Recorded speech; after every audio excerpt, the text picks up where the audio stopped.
नमस्कार, मैं हेना प्रसून बहुत बहुत स्वागत करती हूँ आप सबों का अपने चैनल हेना प्रसून एस्ट्रोलॉजी में।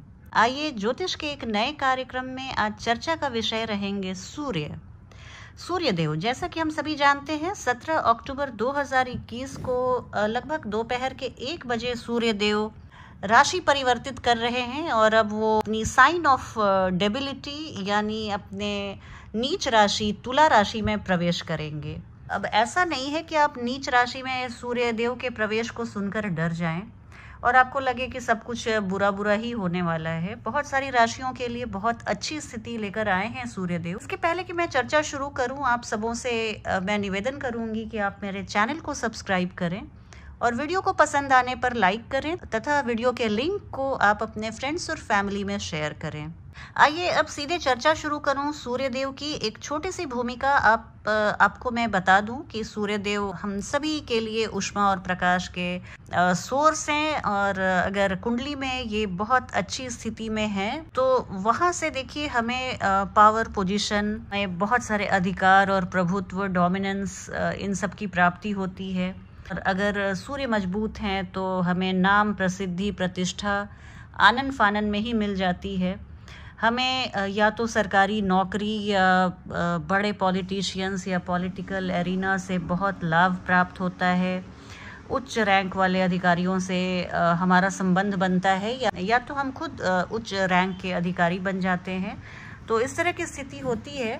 और इसके अलावा मैं एक बात और बता दूं कि मंगल ग्रह की राशि मेष राशि में सूर्य उच्च के होते हैं और तुला राशि में वो अपनी नीच अवस्था में आ जाते हैं। सभी हम 12 राशि वाले लोगों के लिए जो स्थिति बन रही है, जब नॉर्मल साल के इन महीनों में जब सूर्य देव अपनी नीच राशि में तुला राशि में आते हैं तो आप देखेंगे कि थोड़ी सी इन जनरल असंतोष की भावना लोगों में पनप सकती है।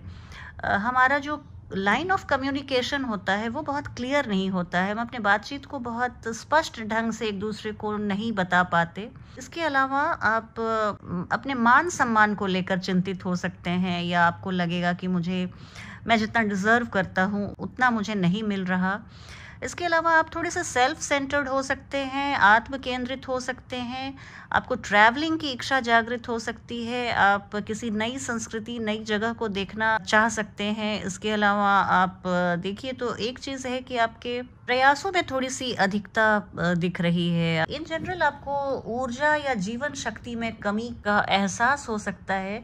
हालांकि इस नियम को आप रूल ऑफ थंब नहीं मान सकते। हर कुंडली अलग अलग होती है। हम सभी की कुंडलियों में सूर्य अलग अलग डिग्रियों में अलग अलग भावों में होंगे तो उस हिसाब से हमें अलग अलग फल मिलेगा।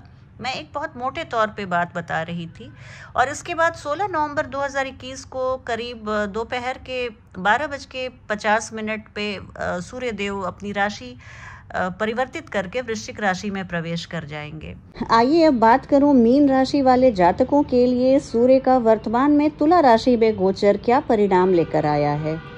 तो देखिए मीन राशि वाले जातकों के लिए सूर्य आपके षष्ठमेश होते हैं, छठे घर के स्वामी होते हैं और आपके जादू टोने रहस्यों तंत्र मंत्र अनिश्चितताओं सडननेस वाले भाव अष्टम भाव में वर्तमान में गोचर करेंगे।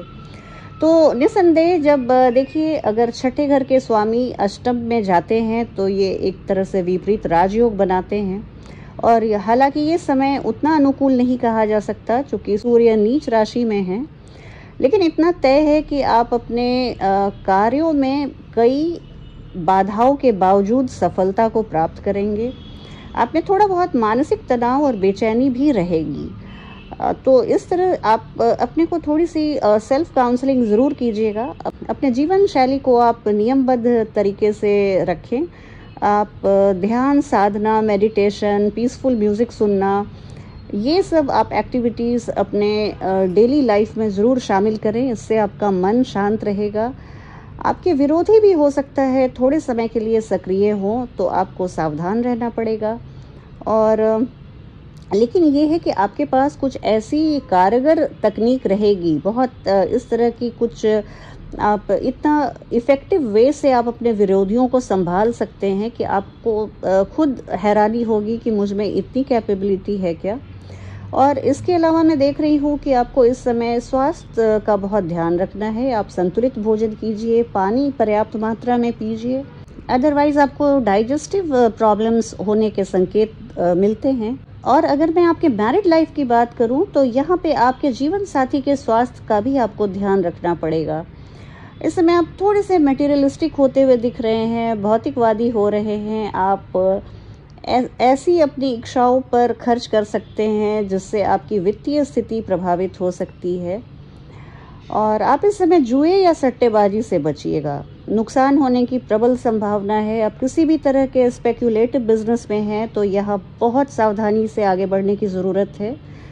आपको कोई भी किसी भी तरह का नुकसान ना होने पाए, इसके लिए आप बहुत सचेत रहिएगा। और थोड़ी सी आप इस समय आप में इररिस्पॉन्सिबिलिटी आ सकती है, थोड़े से गैर जिम्मेदार बन सकते हैं और आप अपने किए हुए कार्यों के लिए दूसरों को गलत ठहरा सकते हैं, दूसरों को जिम्मेदार ठहरा सकते हैं। तो इस तरह की आप स्थिति से बचिएगा, क्योंकि व्यक्तित्व में 4 चांद तभी लगते हैं जब हम अपनी सफलता और विफलता दोनों के लिए खुद को जिम्मेवार ठहराते हैं। आप भले सफलता के लिए, मर्यादा यही कहती है कि आप अपने सफलता के लिए बड़ों को, शिक्षक को, अपने मेंटर को धन्यवाद ज्ञापन करें, लेकिन विफलता हर हाल में आपको अपने ऊपर ही लेनी चाहिए। इससे हमारे व्यक्तित्व में बहुत गहराई आती है और बहुत मैच्योरिटी आती है। तो इस तरह से मैं देख रही हूँ कि मीन राशि वाले जातकों के लिए सूर्य का ये गोचर बहुत अच्छा रहने वाला है।